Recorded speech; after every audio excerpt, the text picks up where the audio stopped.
안녕하세요. ST 분절의 상승이 없는 병원 밖 심정지 후 혈관 조영술과 혈관 재생술의 뜻밖의 결과.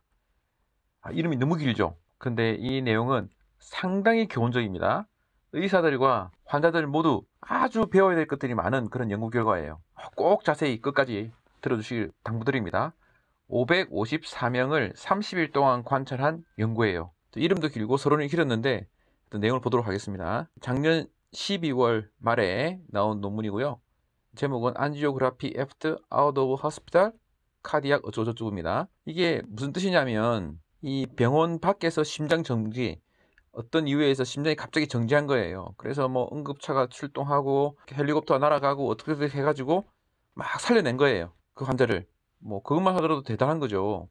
근데 살려낸 후에 심전도를 찍으면 ST 분절이라는 게 있어요. 그 심장의 어떤 상태, 심장 근육의 상태를 보는 심전도의 소견인데, 그때 ST 분절이 있는데 그것이 상승이 있을 수도 있고 상승이 없을 수도 있어요. 자, 그러면 상승이 있으면 뭔가 다른 조치를 해야 되고, 상승이 없으면 뭐 하지 않아도 된다.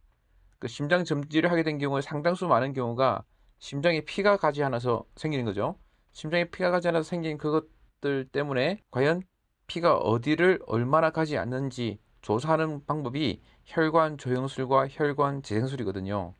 이런 검사를 통해서 그 원인을 찾아내고 더 치료를 하겠다는 거예요. 아주 합리적인 치료 방법이죠. 그래서 그 이야기를 좀 하도록 하겠습니다. 그래서 심근경색증이 병원 밖에서 발생하는 아주 빈번한 원인이에요. 심장에 피가 안 가는 거에. 근데 ST 분들이 뭐냐? 심장에 피가 안 간다는 것을 보여주는 하나의 사인인데 이 정확도가 아주 높지 않아요. 더 정확한 검사는 관상동맥 조영술이나 조영술을 하고 이에 따라서 혈관 재생술을 이제 하는 거죠. 그래서 관상동맥 조영술이라는 것이 더 좋은, 더 정확한 어떻게 보면 결정적인 진단법이고, ST 분절 상승은 정확도가 또 떨어지는 그런 검사법이에요. 자, 그러면 우리는 이렇게 생각했죠. 정확도가 높은 검사를 해야 되지 않을까. 이렇게 심정지 같은 심각한 상황에서 이렇게 생각이 됩니다. 그래서 어떻게 하냐면 이 방법을 잘 생각해 보세요.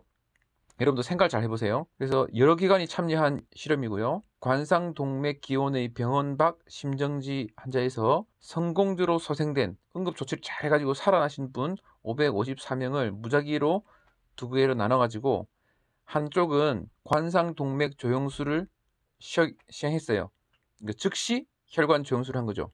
그 혈관이 어디가 막혔는지 빨리 봐가지고 조치를 하겠다는 거죠. 그리고 또 다른 한쪽은 빨리 검사를 하고 진행하지 않고 기다려보는 거예요. 검사하지 않고 기다렸다가 더 많은 증거가 쌓인 다음에 이제 조영술을 하는 그런 겁니다. 빨리 검사하는 방법, 늦게 검사하는 방법이에요. 그래서 모든 환자는 그 소생 후 심전도에서 ST 분들의 상승이 없었어요. ST 분들의 상승이 있는 것이 이제 관상동맥이 막혔다는 것들의 한 사인인데, 이게 정확도 떨어지니까 이 상승이 없다 하더라도 빨리 해야 된다, 검사를. 이렇게 할 수도 있고, 아니다, 좀 기다렸다 하자, 이렇게 할 수도 있는 거예요. 어떻게 하는 게 더 좋을까 생각해 보겠습니다.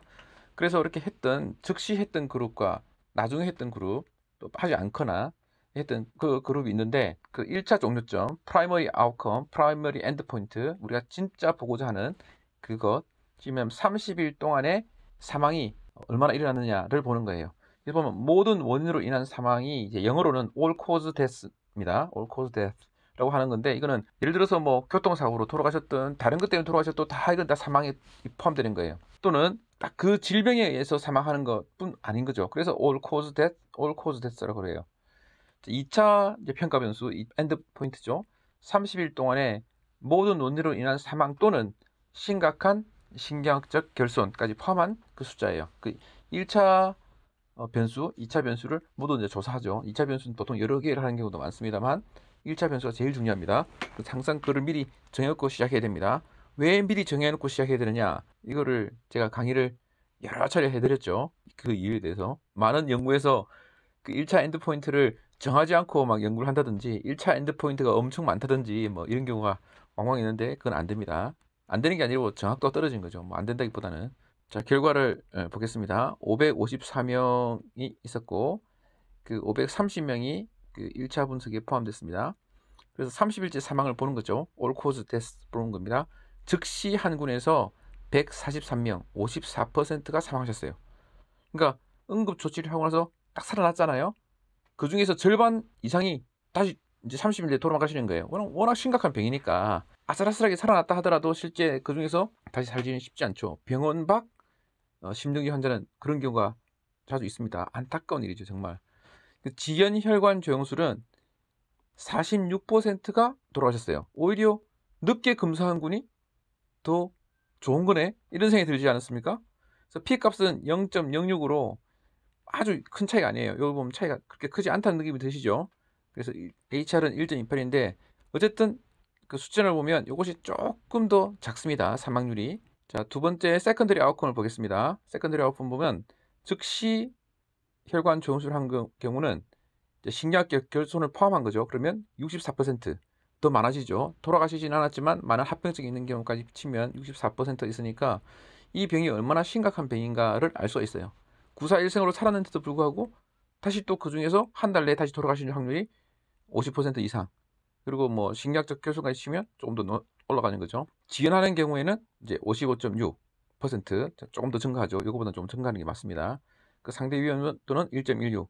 그래서 어쨌든 간에 즉시 검사하고 빨리 조치하는 것이 더 좋다. 우리는 이렇게 생각할 수 있잖아요, 상식적으로. 근데 그렇게 했을 때 오히려 더 안 좋다는 거예요, 결과적으로. 이게 웬일이지? 그럴 수 있습니다. 그리고 다른 것들도 이제 뭐 이런 것도 세컨더리 아웃컴이겠죠. 근데 더 비슷했다는 거죠.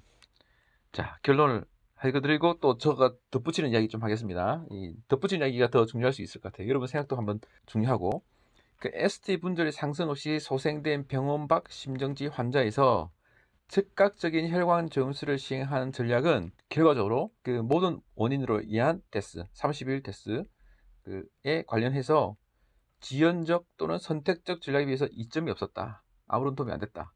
이런 결론입니다. 그래서 빨리 검사하는 게 좋으냐? 그렇지 않다는 거예요, 여기서. 자, 여기서 제 이야기를 또 하겠습니다. 제가 이제 환자분들이 오시잖아요. 실제 제 이야기입니다. 그러면 환자분들한테 이러이러해서 이 검사를 제가 일주일 뒤쯤에 하겠다라고 검사를 하면 어떤 분들은 뭐 좋다 이렇게 하는 분이 있는데 어떤 분들은 되게 황당해 하세요. 아니, 여기 병원까지 왔는데 왜 검사를 지금 안 해주냐? 큰 병원 왔잖아. 작은 병원도 아니고 큰 병원인데 왜 CT가 없냐, MRI가 없냐, 왜 안 해주냐, 이런 분들이 가끔 있으세요.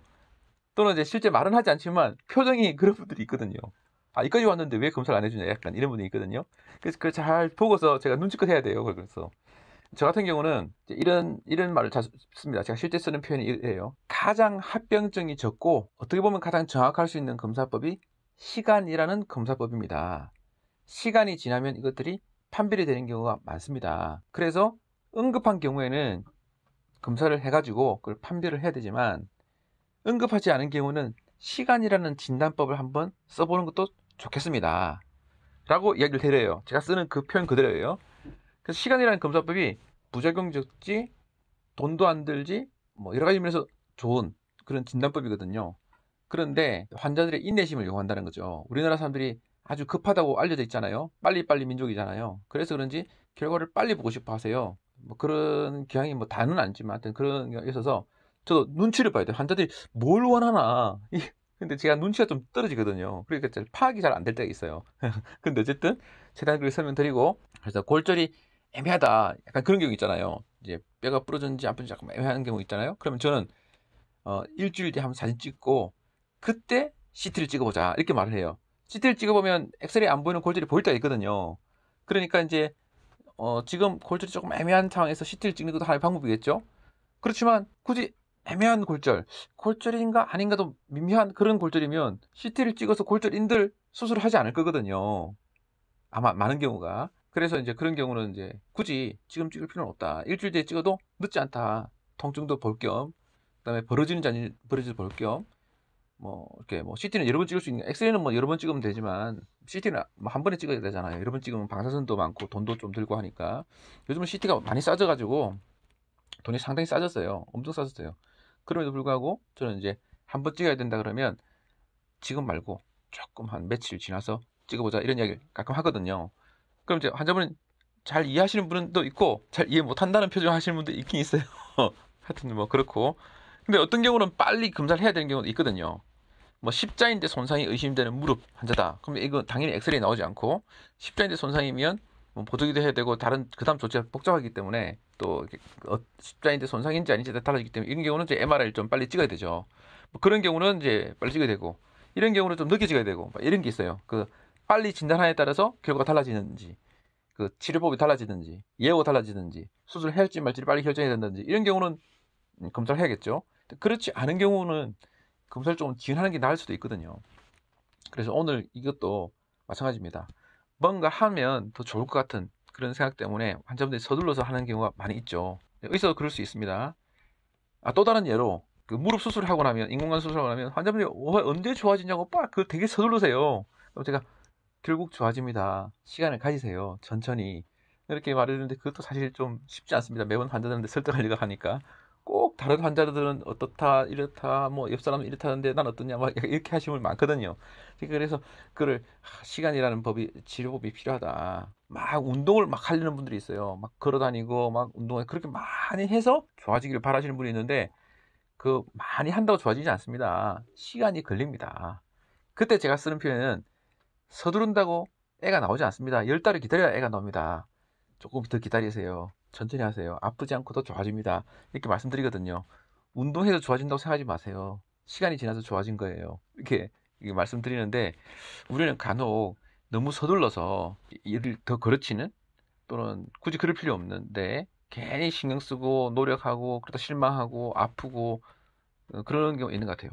어차피 시간 지나면 저절로 될 건데 좀 느긋하게 기다리는 것이 필요하지 않을까 그런 생각이 듭니다.